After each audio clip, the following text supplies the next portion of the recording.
Welcome to the Tech Egg. Don't get scrambled. Enjoy the video. You begin by preserving your data. Back up to iCloud or a computer so you can restore later. Once the backup finishes, sign out of iCloud and turn off Find My iPad because activation lock blocks erasing.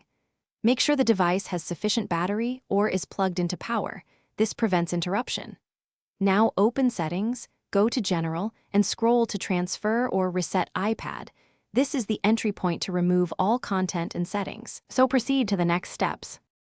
You tap Erase all content and settings and enter your device passcode to authorize. Next, confirm your Apple ID password to disable activation lock. This is why signing out earlier matters. The iPad will prepare, verify, and start the wipe. Progress bars and several automatic restarts are normal.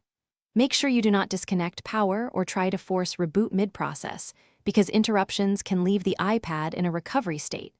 Once the erase completes, the device will boot to the... You now complete the process by following the on-screen setup assistant if you plan to keep the iPad, or power it off if handing it to someone else.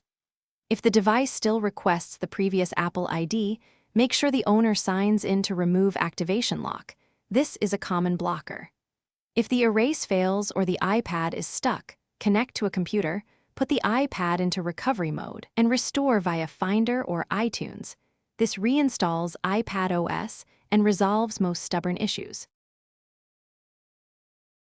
Thanks for watching. Consider subscribing if I helped unscramble your problems.